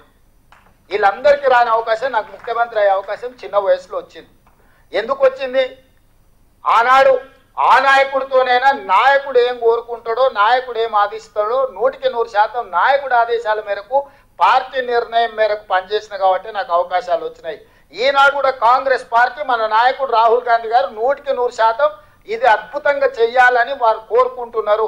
రాహుల్ గాంధీ దేశం ప్రజల ముందు ఈ విషయంలో ఒక మాట ఇచ్చిండు. పార్టీ కోరుకుంటుంది, నాయకుడు ఆదేశించిండు, దాన్ని తూచా తప్పకుండా 100% అమలు చేయాలన్నదే నా ఆలోచన. కాబట్టి ఈరోజు దీన్ని పారదర్శకంగా పక్కాగా చేస్తున్నా. ఎవరికైనా ఏమైనా శశపిశలు, అపోహలు, అనుమానాలు ఉంటే పక్కన పెట్టండి. ఈరోజు మనం చేసిన లెక్క 100% పక్క. ఎవరు ఏం చెప్పినా నమ్మకండి మిత్రులారా. ఇవాళ మీరు ఈ లెక్కను తప్పు వాటి రటిగా దేశంలో లెక్కనే లేదు, పోల్చడానికి లెక్క లేదు, భవిష్యత్తులో ఎవరు చేయరు. ఇక ఏ రకంగా మేము ఇంతమంది ఉన్నామని మీరు కొట్లాడతారు నాకు చెప్పండి. ఇవాళ ఈ అవకాశాన్ని మీరు వదులుకుంటే ఇక మళ్ళీ అవకాశం వస్తుందని నేను చేయడానికి వేరే ప్రక్రియ లేదు. నేను చేయగలిగిన, ఈ ప్రభుత్వం చేయగలిగిన ప్రతి అంశాన్ని పరిగణలోకి తీసుకొని మన దగ్గర జిల్లాలు తిరిగినాం. డెడికేటెడ్ కమిషన్ భూసాని వెంకటేశ్వరరావు గారిని వేసిన ఒక BC IAS, BC commission G Niranjan గారిని కాంగ్రెస్ పార్టీ క్రమశిక్షణ కలిగిన నాయకుని బీసీ కమిషన్ చైర్మన్ చేసినాం. వాళ్ళందరి సలహాలు తీసుకొని డెడికేటెడ్ బీసీ కమిషన్ వేసి వెంకటేశ్వరరావు గారిని, వాళ్ళ ఫాదర్ కూడా గొప్ప బీసీ నాయకుడు, అట్లాంటి వాళ్ళని పెట్టి ఈరోజు ఈ ప్రక్రియ అంతా చేసినాం. అన్ని నియోజకవర్గాలలో అధికారులు పర్యటించారు, అన్ని జిల్లాలలో పర్యటించారు, బీసీ కమిషన్లు పర్యటించారు, డెడికేటెడ్ కమిషన్ పర్యటించింది, మా మంత్రివర్గ ఉపసంఘం పర్యవేక్షించింది, మా డిప్యూటీ సీఎం గారు పర్యవేక్షించారు. 12 సార్లు నేనే స్వయంగా పర్యవేక్షించి చీఫ్ సెక్రటరీ నుంచి మొత్తం వ్యవస్థలను అంతా ఇందులో భాగస్వాములను చేసి 50 రోజులు చంద్రశేఖరరావు 12 గంటలలో కాకి లెక్కలు చేస్తే పక్కడిబందిగా 50 రోజులు లక్షలాది మంది అధికారులను నేను ఇందులో ఉపయోగించి నేను లెక్క చేసిన. ఈ లెక్కను కూడా ఇవాళ తప్పని వాళ్ళు తప్పుడు ఆరోపణలు చేస్తే మన వాళ్ళు మౌనంగా ఉంటే శాశ్వతంగా నష్టపోతారు. ఇంకే రాష్ట్రం కూడా ముందుకు రాదు. ఇవాళ ఈ రాష్ట్రంలో లెక్క పక్కా తెలిస్తే మిగతా రాష్ట్రాలలో మిగతా ముఖ్యమంత్రులందరికీ కూడా విధి లేని పరిస్థితి వస్తుంది. మోడీ గారు కూడా చెయ్యక తప్పని పరిస్థితి కల్పించాలి. అందుకే రాహుల్ గాంధీ గారు మన పార్లమెంట్లో లోక్సభలో బడ్జెట్ సమావేశాల సందర్భంగా మాట్లాడిండు. ఆ తర్వాత బీహార్లో మాట్లాడిండు. దేశం మొత్తం ఈ తెలంగాణలో మోడల్ని రాహుల్ గాంధీ గారు తీసుకొని దేశం మొత్తం నలుమూలలు పర్యటించి డిమాండ్ చేయాలని రాహుల్ గాంధీ గారు కార్యాచరణ తీసుకుంటుండు. కాబట్టి ఈ కార్యాచరణతో రాహుల్ గాంధీ గారు ముందుకెళ్తే నరేంద్ర మోడీ గారికి రాజకీయంగా తీవ్రమైన విమర్శను, రాజకీయంగా తీవ్రమైన వ్యతిరేకతను ఎదుర్కోవాల్సిన పరిస్థితి. ఎందుకంటే 12 ఏళ్ళు ప్రధానమంత్రి కూడా ఆయన చేయలేదు. రాహుల్ గాంధీ డిమాండ్ చేస్తున్నాడు, రాహుల్ గాంధీ తెలంగాణలో చేయించిందంటే రేపు దేశంలో ప్రధానమంత్రి 100% రాహుల్ గాంధీ గారు ఇది చేస్తారని ప్రజలకు ఒక్కసారి బలహీన వర్గాలకు నమ్మకం కలిగిందంటే రాహుల్ గాంధీ దేశానికి ప్రధానమంత్రి అవుతాడు. రాహుల్ గాంధీ ప్రధానమంత్రి అయితే మొట్టమొదట నష్టపోయేది నరేంద్ర మోడీ. నరేంద్ర మోడీ గారి పదవి పోతే బండి సంజయ్ది, కిషన్ రెడ్డి ఉద్యోగం ఆటోమేటిక్గా ఊడిపోద్ది. వాళ్ళ ఉద్యోగాల రక్షణ కోసం మన ప్రభుత్వం చేసిన ప్రక్రియను మొత్తాన్ని తప్పుబట్టి దీంట్లో కొంతమంది కొన్ని సంఘాలను, కొంతమందిని వ్యక్తులను వాళ్ళకు ఉన్న పరిమితమైన జ్ఞానమో సమాచారం లేకపోవడం వల్లనో వాళ్ళు ఏదేదో మాట్లాడుతున్నారు. దీన్ని తిప్పికొట్టకపోతే, దీన్ని ప్రజలకు వివరించకపోతే, మీరు దీని ఓనర్షిప్ తీసుకోకపోతే, this is your property, this is not my property, this is your property, your property has to protect your self. మీకు ఒక ఆస్తిని జమ చేసి రాహుల్ గాంధీ గారు ఇస్తే మీరు ఆ ఆస్తిని కాపాడుకోకపోతే రేపు భవిష్యత్తులో ఏం చెప్పుకుంటారని నేను అడుగుతున్నా. ఇక్కడ ఉన్న మిత్రులందరూ, మీరందరూ చదువుకున్న వాళ్ళు, నాకంటే గొప్ప చదువులు చదువుకున్న వాళ్ళు, మీకు సోషల్ ఇంజనీరింగ్ తెలిసిన వాళ్ళు, సోషల్ రెస్పాన్సిబిలిటీ ఉన్న వాళ్ళు ఇందులో ఉండరు. మీరు ఎవరికి వాళ్ళు ఏదో రేవంత్ రెడ్డి గారు చేసి ఆయన చెప్పుకుంటారులే, పట్టి విక్రమార్క చేసిండు ఈయన చెప్పుకుంటారులే అంటే ఇది అల్టిమేట్గా ఎవరికి నష్టము? మరి ఇక మీరు అందరు కట్టబట్టుకొని బయటకు బయలుదేరకుండా ఎక్కడికక్కడ మీరు ఎవరికి వాళ్ళు సైలెంట్ కూర్చుంటే, సైలెంట్ స్పెక్టేటర్స్ కింద ఉంటే ఇది 100% మీకు తీరని నష్టము. ఇక ఈ దేశంలో ఇంతకంటే ఒక పకడ్బందీ ప్రక్రియతో చేయగలిగిన రాష్ట్రం లేదు. అన్ని రాష్ట్రాలను చూసి ఒక పకడ్బందీ ప్రక్రియతోటి ఈరోజు నేను ఇది చేపట్టిన. దీన్ని మీరు కాపాడుకోండి. దీన్ని కాపాడుకోకపోతే ఇక నా శక్తి మేరకు నేను చేసిన. ఇక దీన్ని మీరందరూ కలిసి కంచేసి కాపాడుకోవాల్సిన సందర్భం వచ్చింది. దీన్ని కాపాడుకోండి. కాపాడుకోవడమే కాకుండా ప్రజల దగ్గరికి తీసుకెళ్ళాలి. కాంగ్రెస్ పార్టీ కార్యకర్తలుగా, కాంగ్రెస్ పార్టీ అభిమానులుగా రేపు రాహుల్ గాంధీ గారిని మనం ప్రధానమంత్రిని చేయాలంటే ఓ కార్యాచరణ మనకు ఉండాలి. కార్యాచరణ లేకపోతే కూడా మనం ఈ ప్రక్రియను ప్రజల దగ్గరికి తీసుకెళ్ళలేము. ఒకటి, మనం ఏ రకమైన ప్రక్రియ ద్వారా ఈ సమాచారాన్ని సేకరించి క్రోడీకరించి ఈరోజు మనం లెక్కలు చెప్తున్నామో, లెక్కలు తప్పని కాదు, ఎక్కడ తప్పు ఉందో చూపించమని సవాల్ విసురుతున్నా కేసీఆర్ను, కేటీఆర్ను, హరీష్ రావును, కిషన్ రెడ్డిని, బండి సంజయ్ని. రేవంత్ రెడ్డి తెలంగాణ రాష్ట్ర ప్రభుత్వము మహేష్ కుమార్ గౌడ్ గారు పిసిసి అధ్యక్షుడిగా ఈరోజు మేము కట్టిన లెక్క తప్పైతే ఎక్కడ తప్పు ఉందో చూపించమని సూటిగా అడుగుతున్నా నేను. ఉత్తగానే తప్పు తప్పు అని దీన్ని మొత్తాన్ని బుట్టదాఖలు చేసేదానికి కుట్ర జరుగుతుంది. కుట్రగా చేయడంలో భాగంగానే తప్పు అని మాట్లాడుతారు. పలానా దగ్గర తప్పు ఉందని ఇప్పటివరకు ఎవరైనా చూపించారా? ఎవరైనా మేధావులని మీటింగులు పెట్టి చెప్పేటోళ్ళు రేవంత్ రెడ్డి చేసిన పలానా ఊర్లో కొండారెడ్డిపల్లిలో పలానా దగ్గర ఈ బీసీ బదులు ఓసీ అని రాసిందని మళ్ళీ లెక్క చూపించిందా? పోనీ పలానా దగ్గర ఈ లెక్కలో తప్పు ఉందని ఎప్పుడని చెప్పిండ్రా? ఏదీ లేదు. జస్ట్ బట్టగాల్చి మీద వేస్తావు, నువ్వు తుడుచుకుంటే తుడుచుకో, లేకపోతే నువ్వే కాలిపోతావు. ఆర్పుకుంటే ఆర్పుకో, తుడుచుకుంటే తుడుచుకో. సో తొండిగా మొండిగా వాళ్ళు వాదిస్తున్నారు. రాజు గొప్పడా మొండోడు గొప్పడా అంటే ఒకసారి మొండోడు గొప్పడు అన్నాడు అంటే వెనకట్టుకోవడం. ఇవాళ మనం ఇంత ధర్మంగా ఇంత కార్యక్రమం మీరందరూ ఎవరు నన్ను ఒత్తిడి ఏం చేయలే కదా, మీరు ఎవరు వచ్చి నన్ను అన్న ఎందుకు చేస్తలేవు అని ఎప్పుడైనా అడిగిరా? నేనే బాధ్యత తీసుకొని ఫిబ్రవరిలోనే పొన్నం ప్రభాకర్ గారితో అసెంబ్లీలో తీర్మానం చేయించి అక్కడి నుంచి మంత్రివర్గ ఉపసంఘాన్ని వేసి అక్కడి నుంచి డెడికేటెడ్ కమిషన్ వేసి అక్కడి నుంచి బీసీ కమిషన్ వేసి అక్కడి నుంచి అధికారులను ఇతర రాష్ట్రాలకు పంపించి అక్కడి నుంచి మొత్తం సమాచారాన్ని సేకరించి నేను ఒక పద్ధతి ప్రకారము ఇవాళ దీన్ని చేసి ఒక లెక్క తేల్చిన. ఈ లెక్కల వల్ల ఏం ప్రయోజనం, ఆ ప్రయోజనాలు ఎట్లుండాలి, కులాలు ఉపకులాలకు ఎట్లా ప్రయోజనం చెందాలో అది సెకండ్ ఫేజ్. ఫస్ట్ ఫేజ్ మీ లెక్క తేల్చుకోండి. ఇవాళ నేను మీకు చెప్పేది ఒకటే, మీ లెక్క పక్కాగా మీ సంఖ్యలు ఉందనుకో, మీరు ఎవరు అడిగినా పుస్తకం తీసి ఇట్లా ముందు పెట్టి నా లెక్క ఎంత ఉన్నది, నా సంగతి ఏందో చెప్పు అని మీకు అడగడానికి మీ దగ్గర ఏమీ లేదు, పోల్చుకోవడానికి ఏమీ లేదు, సరి చేసుకోవడానికి ఏమీ లేదు. ఈరోజు ఫస్ట్ డాక్యుమెంట్ ఇప్పుడు రాజ్యాంగం కూడా బాబాసాహెబ్ అంబేద్కర్ గారిని చైర్మన్ చేసి ఒక రాజ్యాంగాన్ని రాసుకున్న తర్వాత పరిపాలనలో అమలు చేస్తూ పోయినప్పుడు సవరణలు చేసుకుంటూ వచ్చారు. ఒకవేళ అవసరం అనుకుంటే అప్పుడు సిచ్యువేషన్ ప్రకారం ఆ రోజు ప్రజలకు ఏం అనుకూలం ఉందో కొన్ని సవరణలు వేసినప్పుడు 76th అమెండ్మెంట్ ఇంతకుముందే వినయ్ గారు చెప్పారు, రాజ్యాంగంలో 77వ సవరణ ద్వారా మనం కొన్ని మార్పులు చేసుకున్నామని. ఈరోజు నేను అనేది కూడా ఈరోజు మనం ఇంత పక్కడబందీ నివేదిక తెచ్చినాం. రేపు దీని ద్వారా సంక్షేమం ఎట్లా అమలు చేయాలి, లేకపోతే అభివృద్ధి ఎట్లా అమలు చేయాలి, లేకపోతే సామాజికంగా ఎట్లా న్యాయం చేయాలి, ఆర్థికంగా ఎట్లా న్యాయం చేయాలి, విద్యలో ఎట్లా న్యాయం చేయాలి, ఉపాధిలో ఎట్లా న్యాయం చేయాలి, రాజకీయంగా ఎట్లా న్యాయం చేయాలి, వీటన్నిటికీ ఒక లెక్క దొరుకుతుంది. ఆ లెక్క మీరు అడగడానికి ఉంటుంది. ఇది శాశ్వతంగా చరిత్రలో నిలబడిపోయే ఒక కాంప్రహెన్సివ్ డెడికేటెడ్ కాస్ట్ సర్వే. ఇందులో ఒక బీసీల లెక్క చేయలే, రెడ్డి లెక్క ఉంది, వెల్మోల లెక్క ఉంది, కమ్మోల లెక్క ఉంది, అయ్యగారుల లెక్క ఉంది, సేట్ల లెక్క ఉంది, చిన్న చిన్న మేరీ, ఇప్పుడు మా రాజేందర్ వచ్చిన మేరీ కాకపోతే ఆరకట్క కావచ్చు, చిన్న చిన్న మైన్యూట్ కులాలు ఉపకులాలను కూడా మనం లెక్క తీసినాము. It is not that easy.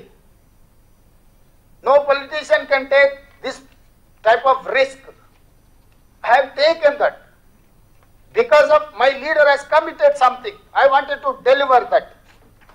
మా నాయకుడు ఒక కమిట్మెంట్ ఇచ్చి నా కమిట్మెంట్ను ఫుల్ఫిల్ చేయడం, ఆయన నా మీద ఎంత విశ్వాసం ఎంత నమ్మకం ఉంటే నన్ను రాష్ట్రానికి ముఖ్యమంత్రి చేయమని ఖర్గే గారు రాహుల్ గాంధీ గారు నిర్ణయం తీసుకొని ఉంటారు.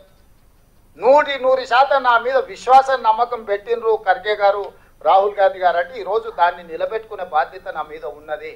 అందుకే ఈరోజు లాభ నష్టాలను బేరీజు వేయకుండా రాజకీయ ఒత్తిళ్లను లెక్క చేయకుండా ఈరోజు ఈ లెక్కలన్నిటిని కూడా నేను పక్కగా తీసిన మిత్రులారా.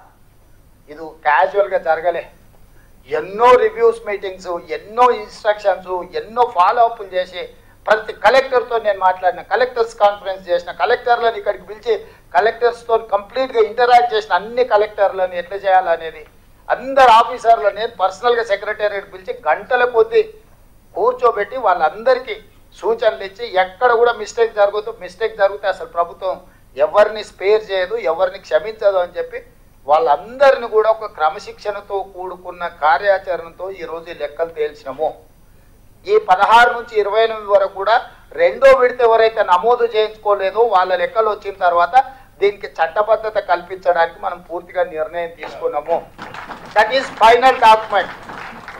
ఎందుకంటే రేపు కోర్టు ఏమంటది, ఏదైనా పరిస్థితిలో నువ్వు ఫెయిర్ ఆపర్చునిటీ ఇవ్వలేదు, లేకపోతే నువ్వు ఒక ప్లాట్ఫామ్ ఇవ్వలేదు, నువ్వు హడావిడిగేదో లెక్కలేసి క్లోజ్ చేసినావు, ఇట్లాంటి చిన్న చిన్న కోర్టులో ఏదైనా మన అందరికీ ఒక అవకాశం ఇవ్వలేదు నువ్వు అంటారని సెకండ్ ఫేజ్ కూడా మళ్ళీ పూర్తి స్థాయిలో పబ్లిసిటీ కల్పించి అన్ని రకాల ప్లాట్ఫామ్స్ వాడినాం. అప్పుడు మనం ఇండ్ల దగ్గరికి పోయినాం, అప్పుడు మనం అధికారులను పంపించినాం. ఇప్పుడు ఆన్లైన్ ఇచ్చినాం, వాళ్ళకు టోల్ ఫ్రీ నెంబర్ ఇచ్చినాం, గవర్నమెంట్ ఆఫీసులలో ఇచ్చినాం. అన్ని రకాల ప్రక్రియలు మనం తీసుకున్నాము. రేపు కోర్టుకు పోయి ఎవరైనా నాకు అవకాశం రాలేదు నమోదు చేయించుకోవడానికి, నాకు ఈ ప్రభుత్వం అవకాశం ఇవ్వలేదని చెప్పనిక లేదు. అందుకే ఈ సెకండ్ ఫేజ్ రీఓపెన్ చేసిన. వాళ్ళంటారు ఇది తప్పు లెక్క కాబట్టి అందుకే సెకండ్ ఫేజ్. అరే పిచ్చోడా, చేసిన లెక్క 100% కరెక్ట్. ఎవరైతే ఇందులోకి 3.1% బయట ఉన్నారో బయట ఉన్న వాళ్ళని బడికి రమ్మని మళ్ళీ పిలిచినాం. బయట ఎవడు ఉన్నాడా? లెక్కలకు రాకుండా చంద్రశేఖరరావు, హరీష్ రావు, తారక రామారావు ఉన్నాడు. జనాభా లెక్కలలోనే లేరు. జనాభా లెక్కల నుంచి కొట్టేయాల్సిన పరిస్థితి వచ్చింది. నేను మా సంఘాల మిత్రులు చెప్తున్నా, వాళ్ళు ఇంటి ముందర పోయి డప్పు కొట్టురు, మేల్కొల్పు డప్పు. మా సంఘాలలో చేసినోని నన్ను తిడతారేదా, చేసినోని నిలబెట్టి లైన్లో నించోబెట్టి లెక్కలు కట్టకుండా. ఇవాళ బీసీ సంఘాలకి నా విజ్ఞప్తి ఒకటి, అరే ఇంత కష్టపడి మీకోసం తల బగల కొట్టుకొని మీకు ఏదో ఒకటి చేయాలా, మా నాయకుడు చెప్పిండు, దీన్ని ఎట్లో గట్లా ఒక పట్టాలు ఎక్కించాలని నేను ప్రయత్నం చేస్తే మళ్ళీ నన్నే రాళ్ళతో కొడుతారు. చేయనోడు మంచిగా బాజాప్తే ఫామ్ హౌస్లో పట్టుకున్నా వాడే మంచోడాడు. తండ్రి చేయడు, కొడుకు చేయడు, అల్లుడు చేయడు, లెక్కలకే రావంటారు, మీరు లెక్కనే లేరంటారు. వాళ్ళేమో మంచోళ్ళు అయిపోయారు. వాళ్ళ సంఘాల మీటింగులు వాళ్ళు పెడితే వాళ్ళ దగ్గర పోయి మనోళ్ళు కూర్చుంటారు. ఇంత కష్టపడి చేసిన రేవంత్ రెడ్డిని విలన్ చేస్తారు. వద్దన్నటోడు ఎట్లాగ వద్దన్నాడు, వాడు విలనే. కావాలన్న వాళ్ళకి మీకోసం పనిచేస్తే మీరు కూడా విలన్గా చూసినాక ఇంకా ఇంకా ఇంకా ఇక ఇక ఇది ఎట్లా ముందర పడుతుంది మీరు చెప్పురు. నాకు నష్టం మీకా నాకా? మరి ఇక మీరు దీన్ని కాపాడుకోకపోతే, మీరు వచ్చి అండగా నిలబడకపోతే, మీరు వచ్చి నా పక్కన నుంచొని మా ముఖ్యమంత్రి మా రేవంత్ రెడ్డి చేసింది 100% కరెక్ట్గా ఎవరురా చెప్పినోడు రా, లెక్క చేద్దాం రా, ఏ ఊర్లో ఏ వార్డులో ఏ సందులో తప్పుందో లెక్క చెప్పు, మేము వచ్చి నిలబడతామని మీరు కట్టబట్టుకొని నిలబడితే ఈ సమస్యకు పరిష్కారం దొరుకుతుంది. మీరు చూసి చూడనట్టు మాకెందుకులే అన్నట్టు ఉన్నారంటే ఇది పట్టాలు ఎక్కదు. దీని పట్టాలు ఎక్కించుకొని రైలును పరిగెత్తించి మీరు అనుకున్న గమ్యం చేరాలంటే ఇక మీదే బాధ్యత. నా బాధ్యత అయిపోయింది. అసెంబ్లీలో పెట్టి లెక్కలు చేసి దీనికి చట్టబద్ధత కల్పించే వరకు ముఖ్యమంత్రిగా నా బాధ్యత అయిపోయినట్టే. ఆ నుంచి ముందుకు తీసుకెళ్లాల్సిన బాధ్యత మీదే. ఇది రీలే రన్. నేను ఇక మీ చేతికి అందిస్తున్నా. రన్నింగ్లో ఒక్కడే ఉరకకుండా నలుగురు ఉరుకుతారు కదా, రీలే రన్ 4x4. ఇక నేను మీకు అందే చెప్తా. రేపు అసెంబ్లీలో చట్టం చేసి మీకు అప్పచెప్తే మీరు తీసుకొని దీన్ని ఎట్లా ముందుకు ఉరుకుతారో ఇంకా మీ ఇష్టం. ఈడు ఉన్న వాళ్ళందరూ స్టేక్ హోల్డర్స్. ఇవాళ అందుకే నేను మా అధ్యక్షుడిని మా పొన్నంను అడిగిన, అయ్యా అందరిని వీళ్ళు నేను ఒకసారి మాట్లాడదలుచుకున్నా. ఇంత కష్టం చేస్తే మంచి అనకపోతే కానీ తిడుతుంటే ఆపకపోతే ఎట్లాగ ఇష్టం లేనోడు తిట్టబట్టే, వాడు రాళ్ళు కొట్టబట్టే. మరి ఇవాళ ఇక మీకోసం ఇంత కొట్లాడి ఇంత చేస్తే అరే మావాడు మాకేదో చేసిండే అని మీరు అనకపోతే, మా నాయకుడు రాహుల్ గాంధీ ఒక మంచి చిత్తశుద్ధితోని ముందుకు వచ్చాడు, మా రాహుల్ గాంధీ గారు చెప్పబట్టి మా నాయకుడు చేసిండని మీరు చేయకపోతే ఎట్లా? అందుకే ఒక కార్యాచరణ పెట్టుకుందాం. ఎన్ని కులాలు ఉన్నాయో ఎవరికి వాళ్ళు వాళ్ళ సామాజిక వర్గం బాధ్యత తీసుకోండి. ఎవరి వాళ్ళు మీ సంఘం మీటింగ్ పెట్టుర్రి. మీరు 1000 మందితో పెడతారా, 10,000తో పెడతారా, ఎవరి వాళ్ళు ఏ వర్తికల్ వాళ్ళు తీసుకోండి. మార్చి 10 లోపల అన్ని సంఘాలలో వాళ్ళ సంఘం మీటింగ్ పెట్టుర్రి. అయ్యా ఈ లెక్క పక్కా ఉంది, ఈ లెక్క ప్రకారం మీ డిమాండ్స్ ఏమున్నాయో అందులో తీర్మానం చేయరు. మీరు రాజకీయంగా ఏం కోరుకుంటారు, ఆర్థికంగా ఏం కోరుకుంటారు, బడ్జెట్లు ఏం కోరుకుంటారు, లేకపోతే మీ ఉద్యోగాలు ఏం కోరుకుంటారు, ఉపాధి ఏం కోరుకుంటారో మీరు అందులో తీర్మానం చేసుకోండి. ఇవాళ ఈ లెక్కను మీరు ఏ మాత్రం కాదు కూడదు అన్నారంటే ఇంకా జీవితంలో మళ్ళీ ఇది రాదు. ఇవాళ ఇందులో చేరని వాళ్ళు ఎవరంటే వాళ్ళు చేరిన రోజు ఆటోమేటిక్గా నెంబర్ పెరుగుతుంది. ఇప్పుడు పాపులేషన్ ప్రతి 10 సంవత్సరాలకు ఒకసారి చేస్తాం. 2011లో లెక్క చేసినాము, లెక్క తేలింది. 2021 చేయాల్సింది మోడీ గారు చేయలేదు. ఎందుకనంటే కులగణన కూడా జనగణనలో కులగణన చేరుస్తే మొత్తం లెక్కలు తేలితే వాళ్ళ పెద్దోళ్ళు ఎవరైతే అనుభవిస్తారో వాళ్ళ బండారం బయట పడుతుంది, వాళ్ళు ఆపిరు. ఇప్పుడు మనం ఒత్తిడి చేస్తే 25లో 26లో అనే జనగణన చేస్తాడు కదా, ఆ జనగణనలో కులగణన చేర్చమని మనం డిమాండ్ చేస్తామని వాళ్ళు వద్దంటారు. ఇవాళ జనగణన చేసి కులగణన చేసినప్పుడు ఆటోమేటిక్గా 11 తర్వాత 25లో 26లో వేస్తే జనాభా పెరుగుతుంది కదా. ఇవాళ ఒకటి మనం ఛాలెంజ్ చేయాలంటే బీజేపీ వాళ్ళకి నేను సూటిగా ఛాలెంజ్ చేస్తున్నా. మీరు జనగణనలో కులగణన చేయండి, అప్పుడు నా లెక్క తప్పు ఒప్పు మీకే పక్కగా తెలుస్తుంది. మీకు చిత్తశుద్ధి ఉంటే నా అఫీషియల్ డాక్యుమెంట్ను మీరు అఫీషియల్గా మీరు కౌంటర్ చేయదలుచుకుంటే రేపు జరగబోయే జనగణనలో కులగణనను చేర్చండి, చేర్చి లెక్కలు చేయండి. చేసి మోడీ గారి డాక్యుమెంట్ ఏందో తీయండి, రాహుల్ గాంధీ గారి డాక్యుమెంట్ ఏందో రెండు పక్కన పెడతాం. ఎవరు లెక్క తప్పు ఎవరు లెక్క ఒప్పు. నువ్వు లెక్క చేయకుండానే లెక్క పెట్టకుండానే నా లెక్కను తప్పు అంటున్నావు. ఎట్లా దీనికి సహేతుకత ఏముంది? తప్పనటోడి తప్పుడు మాటలకు. అందుకే ఈ సమావేశంలో మీ అందరి అనుమతితోటి ఒకటి, రాబోయే కేంద్ర ప్రభుత్వం చేపట్టబోయే జనగణనలో కులగణనను చేర్చాల్సిందే. ఇది తీర్మానము, సేమ్ తీర్మానం మన అసెంబ్లీలో చేసినాం, మీ అందరి ఆమోదంతో ఇది. రెండవది, ఏ సామాజిక వర్గ రెజల్యూషన్ మూవ్ చేస్తున్నా మీరు అందరు ఈ రెజల్యూషన్కు మీరు అందరు కూడా మద్దతు ఇవ్వాలి. రెండవది, ఏ సామాజిక వర్గాలు ఆ సామాజిక వర్గాల సమావేశాలు పెట్టండి. మీరు ఆ సమావేశాలు పెట్టకుండా మీరు దీన్ని ఓన్ చేసుకోకపోతే ఇది అనాథ అవుద్ది. దీన్ని అనాథం చేయకండి. ఈ నివేదికను ఈ వివరాలను అనాథం చేయకండి. మీరు ఆదరించండి, మీరే దాన్ని సొంతం చేసుకోండి. సొంతం చేసుకున్నప్పుడే మీకు ప్రయోజనం ఉంటుంది. ఈరోజు ఇక్కడ ఈ వేదిక మీద చాలా మంది మిత్రులు ఉన్నారు. గౌడ్ సమావేశం గౌడ్స్ చేయండి, యాదవుల సమావేశం యాదవులు చేయండి, ముదిరాజుల సమావేశం ముదిరాజులు చేయండి, అదేవిధంగా పద్మశాలీల సమావేశం పద్మశాలీలు చేయండి, కురుబలు, ఇట్లా ఏ సామాజిక వర్గం, నేను ఒక్కటి కాదు, ఏవైతే 104 కులాలకు సంబంధించిన అన్నారో ఎవరి శక్తి మేరకు వాళ్ళకు. నేను మా శ్రీనివాస్ చెప్తున్న ఆరకట్క సమావేశాన్ని నువ్వు మొదలుపెట్టు శ్రీనివాస్, ఇమ్మీడియట్గా నేను నీకు బాధ్యత ఇస్తున్నా. మిగతా అట్లా ఎవరికి వాళ్ళ సామాజిక వర్గానికి మీరు గ్రౌండ్ తీసుకుంటారా, మీరు ఫంక్షన్ హాల్ తీసుకుంటారా, మీరు ఏం తీసుకుంటారు, మీరు ఏం చేయగలుగుతారో మార్చి 10 తారీఖు లోపల అన్ని సామాజిక వర్గాలకు సంబంధించిన వాళ్ళు ఎవరికి వాళ్ళ సామాజిక వర్గాలకు పెద్ద ఎత్తున సమావేశం పెట్టి ఈ లెక్క పక్కా ఉంది, మేము దీన్ని ఆమోదిస్తున్నాం, దీని ప్రకారం మాకు సామాజికంగా ఆర్థికంగా విద్య ఉపాధి రాజకీయంగా అవకాశాలు కావాలని మీరు తీర్మానం చేయండి. మీ తీర్మానాలు అన్నిటిని తీసుకెళ్ళి నేను రాహుల్ గాంధీ గారి ముందర పెడతా. మా రజక సోదరుల తరఫు నుంచి మా శంకర్కు చెప్తున్నా, నేను మా రజకులు అందరినీ రాష్ట్రంలో ఉన్న వాళ్ళు అందరినీ సమావేశం పెద్ద మీటింగ్ పెట్టమని శంకర్కి ఆదేశాలు ఇస్తున్నా. నేను మా కుర్మ యాదవ్ మా కుర్మ సోదరులు ఉన్నారు, ఎమ్మెల్సీ గారు ఎక్క మల్లేశం గారు, మిగతా సామాజిక వర్గాలకు కూడా ఎవరికైనా కష్టాలు ఉంటే వారు ఇంత సాయం చేస్తారు. రేపు చేసినప్పుడు మా ఒటేర్లు ఉన్నారు, జయపాల్ ఉన్నాడు, మా సరితమ్మ ఉంది. ఈ దీంట్లోనే అంటే నేను కొన్ని ఉదాహరణ చెప్తే ఏ సామాజిక వర్గం వాళ్ళు ఆ సామాజిక వర్గం మీ చేతనైన కాడికి మీ యూనిటీని ప్రదర్శించండి. మీరందరూ కలెక్టివ్గా దీన్ని ఓన్ చేసుకోండి. అప్పుడే దీనికి ఒక లీగల్ శాంటిటీ వస్తుంది. దీనివల్ల రాజకీయంగా కానీ ఆర్థికంగా కానీ విద్య కానీ ఉపాధిలో కానీ మీకు ప్రయోజనం ఉంటుంది. మీరు ఇది ఓన్ చేసుకోకుండా మీరు ఏదో కావాలని ఆశిస్తే ఏమి రాదు, ఏమి రానియరు. చంద్రశేఖరరావు రానియాడు, కిషన్ రెడ్డి రానియాడు, వాళ్ళ జతకు బండి సంజయ్ కూడా తోడాడు. బండి సంజయ్ మోడీ ఓటు చెప్తే బండి సంజయ్ ఓటు చేస్తాడానే మీరు చెప్పండి. మా రాహుల్ గాంధీ చెప్పాడు కాబట్టి నేను చేసిన, వాళ్ళు మోడీ గారు వద్దంటారు కాబట్టి బండి సంజయ్ వద్దంటారు. సింపుల్. దీంట్లో ఏంది పెద్ద సైన్స్ ఉందా మ్యాథమెటిక్స్ ఉంది? ఏముంది? Simple approach. మా నాయకుడు రాహుల్ గాంధీ ఇది చేయాల్సిందే అన్నాడు, నేను తూచా తప్పకుండా పాటించిన.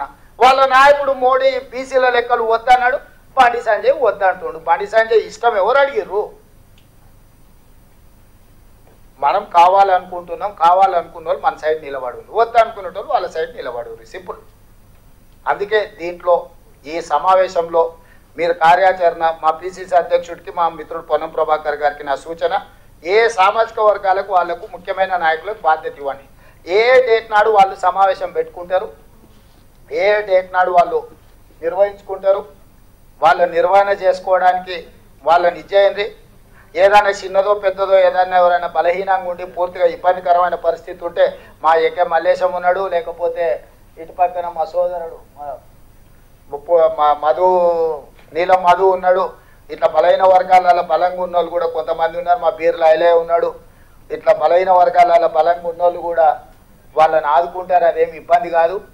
ఏదున్నా ఎవరికి వాళ్ళు జైపాల్ గట్టు అంటే జైపాల్ కప్ప చెప్పేసిన సీను కప్ప చెప్పేసిన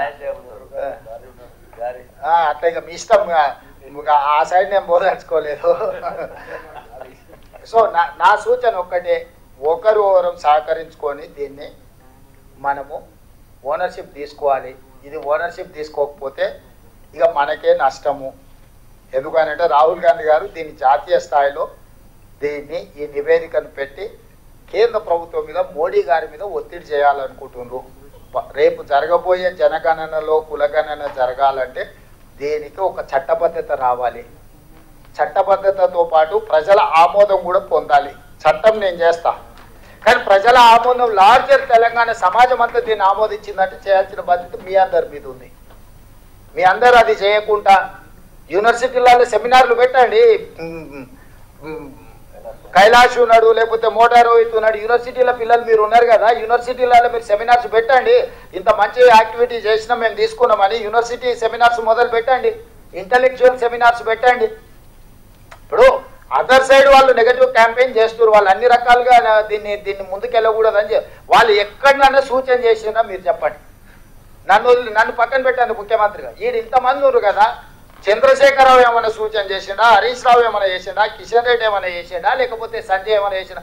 మీరు చేసిన లెక్క తప్పు, సింపుల్, ఒకటే మాట. కాబట్టి అది వద్దు. ఇప్పుడు ఒకవేళ ఇందులో ఏదైనా లోపం అంటే ఫలానా లోపం ఉందా, ఈ లోపాన్ని సరిదిద్దామని చెప్పమని ఉంది. ఏ లోపం లేదు కాబట్టి, ఏం చెప్పడానికి అవకాశం లేదు కాబట్టి అబద్ధాలు తీసుకొచ్చి మిమ్మల్ని అందరినీ నమ్మించే ప్రయత్నం చేస్తున్నారు. దీనికి మనం చూడనట్టు ఊరుకున్నా మనకెందుకులే, ఏదో వాళ్ళు తిప్పలాలు పడుతున్నారు. అది మహేష్ గౌడ్ది, పొన్నం ప్రభాకర్, రేవంత్ రెడ్డి, హనుమంతరావు, అంజన్ కుమార్ యాదవ్ సమస్య కాదు. ఇది 56.33% బలహీన వర్గాల సమస్య. దీనికి ఒక పరిష్కారం చూపించాలి. ఇది ఎక్స్రేనే కాదు, మెగా హెల్త్ చెకప్ అని నేను అనదలుచుకున్నా. రాహుల్ గాంధీ గారు ఎక్స్రే అన్నారు, నేను ఒక స్టెప్ ముందుకేసి ఇది మెగా హెల్త్ చెకప్. దీంట్లో హెల్త్ ఉంది, వెల్త్ ఉంది, అన్నీ ఉన్నాయి. ఈ మెగా హెల్త్ చెకప్ రిపోర్ట్ మీ దగ్గర ఉంటే మీరు ఏ డాక్టర్ దగ్గర పోయినా, ఆర్ఎంపీ డాక్టర్ దగ్గర పోయినా వాడు కాగితం తిప్పి చూస్తారే ఈ సమస్య ఉన్నది, దీనికి పరిష్కారం ఏదో చూడాలని అంటారు. మీకు అసలు ఏ హెల్త్ చెకప్ లేకుండా మీరు ఎట్లా భవిష్యత్తులో ముందుకు పోతారు మిత్రులారా? సో దీన్ని మీరు అవతల కుట్రని తిప్పికొట్టుకుంటూనే దీన్ని ఎట్లా మనం ముందుకు తీసుకెళ్లాలని కూడా కార్యాచరణలో ఎంతసేపు వాడు మనల్ని తిట్టిన కాదు, మనం వాళ్ళు తిట్టడం కాదు. భవిష్యత్ కార్యాచరణ కూడా మీరు అంత ఇంటెలెక్చువల్స్ ఉన్నారు, ఇంటెలెక్చువల్స్ పెట్టి దీన్ని ఎట్లా ముందుకు తీసుకెళ్ళాలి. రాహుల్ గాంధీ గారు మాకు ఒక సూచన చేసిండు, ఇంటెలెక్చువల్స్ ఒక న్యూట్రల్ కమిటీ వేయండి. ఆ న్యూట్రల్ కమిటీ ఇచ్చే సూచనలు మనం రేపు పొద్దుగాల దీన్ని ఎట్లా ముందుకు తీసుకెళ్లాలా అని. ఇదంతా కన్సెన్సస్ బిల్డ్ చేసే ఒక ప్రాసెస్. రాజ్యాంగం కూడా ఓవర్ నైట్ జరగల. ఎన్నో రకాలంగా చర్చలు చేసి, ఎన్నో కమిటీలు వేసి, ఎంతో మంది చేసుకొని చేస్తే రాజ్యాంగం వచ్చింది. వచ్చిన రాజ్యాంగాన్ని కూడా మనం పరిస్థితులను బట్టి అమెండ్మెంట్ చేసుకుంటూ వచ్చినాం. ఇది కూడా మనం ఈరోజు తయారు చేసుకునే భవిష్యత్తులో మన అవసరాలను బట్టి అమెండ్ చేసుకుంటాం. ఎట్లెట్లా దీన్ని మనం చట్టబద్ధత కల్పించాలి, భవిష్యత్తులో అమలు చేసేటప్పుడు ఏమేం చేయాలో ఒక పాలసీ డాక్యుమెంట్గా మారుతుంది. ఈ పాలసీ డాక్యుమెంట్ని వాళ్ళు డిఫ్యూజ్ చేయాలని చూస్తున్నారు ఎదురుగున్న వాళ్ళు. దయచేసి మిత్రులారా, ఈ అవకాశాన్ని జారవిడ్చుకోకండి. రేపు ఎవరు వస్తారో, ఎవరు పోతారో, ఎవరి ఆలోచన ఎట్లుంటుందో నాకు తెలియదు. ఈరోజు మొండిగా ఎన్ని ఒత్తిళ్ళు, ఎన్ని ఇబ్బందులు వచ్చినా ఈరోజు చెయ్యాలి రాహుల్ గాంధీ చెప్పింది కాబట్టి చేసినాం. ఈ చేసిన దాన్ని మీరు ఓన్ చేసుకోండి. మీరు ఎవ్వరు కష్టపడాల్సిన లేదు, కష్టం అంతా మేము చేస్తాం. మేము చేసి మీకు తీసుకొచ్చి ఇస్తా. బలహీన వర్గాలకి ఇదే బైబిల్, ఇదే భగవద్గీత, ఇదే ఖురాన్ అని చెప్పదలుచుకోండి. ఇంతకు మించిన పాలసీ డాక్యుమెంట్ ఈ దేశంలో లేదు. నేను అథెంటిక్గా ఆన్ రికార్డ్ చెప్తున్నా. స్వతంత్రం వచ్చినప్పటి నుంచి ఈ రోజు వరకు ఏ రాష్ట్ర ప్రభుత్వం, ఏ ముఖ్యమంత్రి చేయలే. ఇవాళ మనం చేసినాము. నాకు అది గర్వంగా ఉంది. మా నాయకుడు చెప్పింది నేను చేసిన, నాకు ఒక సాటిస్ఫాక్షన్. ప్రజా జీవితంలో ఎన్నోసార్లు ఎన్నో ఏళ్ళు ఉంటాం, కాకి కూడా ఎన్నో ఏళ్ళు బతుకుతుంది. ఏం లాభము?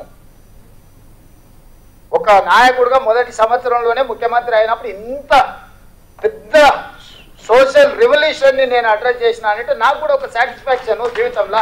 వెనక్కి తిరిగి చూసుకుంటే ఏం చేసినావా నీ 20 ఏళ్ళ అంటే నేను కులగణన చేసినా అని ఏడైనా తలెత్తుకొని చెప్పగలిగినంత ఒక గొప్ప నిర్ణయాన్ని ఈరోజు తెలంగాణ రాష్ట్ర ప్రభుత్వం చేసింది. ఇది ఆషామాషి నివేదిక కింద, కాగితాల కింద చూడకండి. ఇది బలహీన వర్గాల భావోద్వేగం. ఇది బలహీన వర్గాల భావోద్వేగం.